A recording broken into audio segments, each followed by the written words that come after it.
In every Fallout game, you have a limb crippling system. If one of your 5 limbs gets crippled, the game will become harder because that part is not functioning properly. For example, if one of your legs gets crippled, you cannot sprint. But what if you have all of them? Well, can you beat Fallout 1 with every limb crippled? Each limb that's crippled has a different effect on you. Here's a list of all the effects for every limb. In short, left arm no big guns, meaning two-handed weapons and above. Right arm less accuracy and no big guns. Both arms no weapons, only fists. One leg and both legs require 4 and 8 action points for walking in combat respectively, and blindness causes bad perception and, you guessed it, less accuracy. Fighting will be especially difficult with these effects, so I have to avoid fighting as much as possible. Well, without wasting more of your time, let's begin. I'm going to pick my traits first. I'm picking Jinxed because it makes every miss the enemy has have a 50% chance to cause a critical failure, which if I have good armor class it can benefit me a lot. But the effects also work for me, and I have terrible accuracy. Okay, no, it won't be that useful. So I picked Finesse for more criticals and Small Frame for more agility. I put Strength at 9 to deal more damage with my fists. In the couple of tests that I did, Perception would always go down to 1, so I just lowered it to that. Endurance 4 is good. We don't really need Charisma, and I put the rest of the points to Agility, Intelligence, and Luck. For tact skills, I chose Unarmed, Sneak, and Speech. I didn't know what to name myself, but the actor for Hawkeye once broke 30 of his bones, so I named myself Jeremy. Okay, let's begin. Since there isn't a reliable way of getting crippled limbs without dying, I just added the effects in a character editor. As you can see, all of my limbs are crippled now. Since even fighting a rat is too hard, I just sneaked away from them. The ancient survival strategy of running away. You might also notice that I can't run.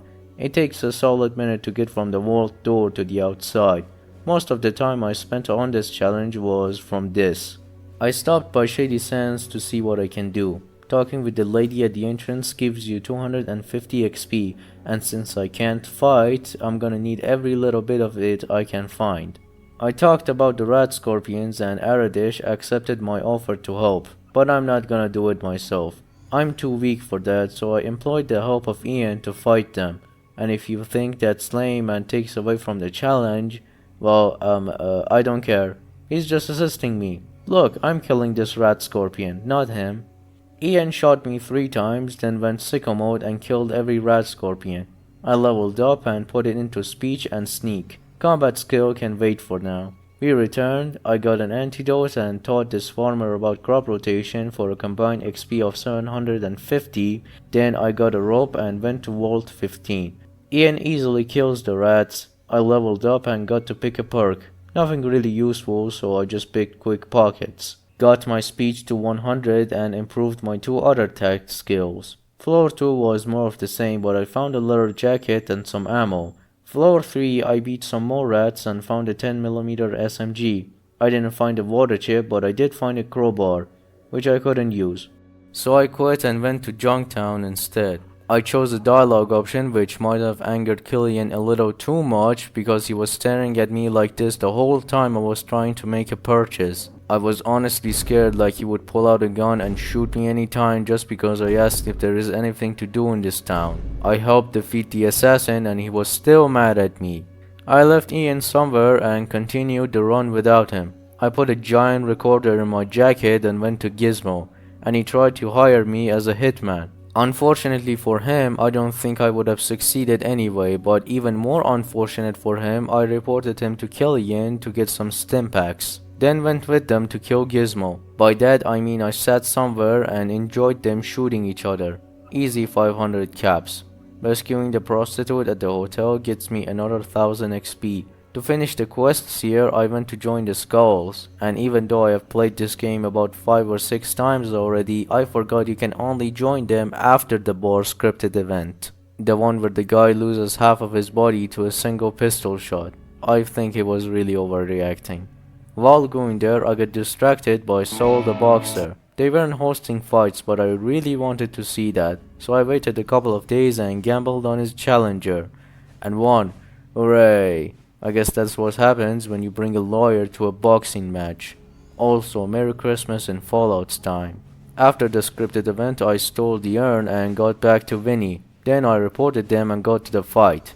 Neil was asleep somewhere, I guess, because he was nowhere to be found, so I started fist fighting 3 dudes. And then there was this woman with a gun who somehow missed every single shot or just hit the other gang members. The whole fight she shot about 5 times and missed each of those, then missed 2 more times with a knife. She had the most powerful weapon among them and she didn't even do anything.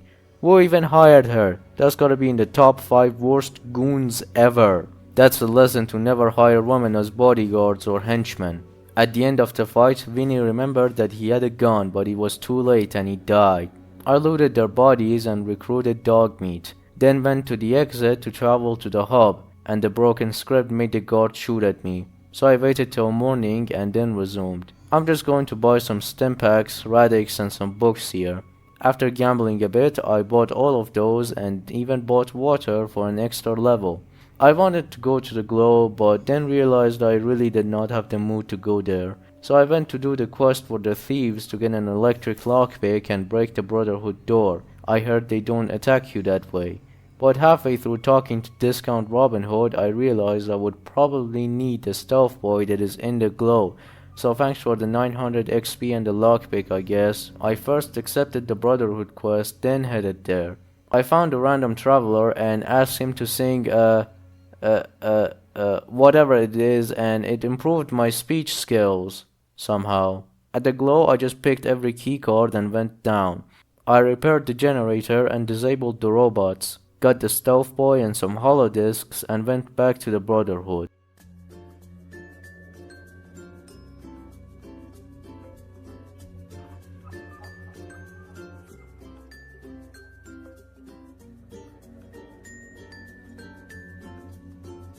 I don't need any implants, neither do I have the time or the patience to do it. I just got Ree's holodisk, fixed the power armor by... Hey, I really need this part, will you give it to me? Sorry, you don't have authorization, but I really need it. Okay, here you go. Talked to Maxen and went to the military base. I came back to get the 3 paladins and went back again. Dogmeat died on the way, but I was kinda hoping that would happen so my sneak won't be ruined. Just after saying that, my game crashed. Anyway, the paladins killed the guards at the entrance, and thank God the mutant who had the password didn't blow to a million different pieces. The alarm went off, however, and the guards killed me the first time. The second time I immediately activated the stealth boy and ran past them. I skipped straight to floor 3. No matter how sneaky you are, Flip will catch you. I guess I should have improved my sneak more, but by repeatedly going into combat mode I dodged the encounter and got to level 4. I was hacking the computer in front of this guy. Just imagine you're in this scenario. You're just working with a computer and the buttons start to press themselves and this self-destruct sequence suddenly gets initiated. I failed a couple of times to hack it. I think I should just memorize the codes. I set it to 3-minute silent self-destruct and went to level 3. Getting past the mutants by going into combat mode took a considerable amount of time and I barely could escape with 5 seconds remaining. 1 target down, time for the master. And that is actually pretty easy. I got a badge from Lasher, went to the top floor and told Morpheus I have information for the master. It's funny that they included a refusing option for a dialogue that you would only do if you want to get there quicker. He didn't like the fact that the project he spent his entire life on was faulty, so he killed himself. Who cares? Someone else can clean up the mess. I escaped the cathedral and the game is over. Since I didn't do any quests for many places, it just didn't show in the ending slide. I got evicted from the vault. I tried to kill the overseer but the game ended. But I wanted to see what would happen with Bloody Mess since I didn't have a gun. Okay, he just pulls one out of his ass. After the video is over, I just realized this is very similar to my earliest run, which was the lowest action points run. In both of them, I couldn't attack anything and relied on companions and stealth and speech to progress. This was harder though, I guess. Did I really do the same challenge twice? If you want to see more, like and subscribe and hit the bell icon, and if you have any suggestions for future challenges, just comment them down below. Thanks for watching, have a great day, and goodbye. What are you doing in my swamp?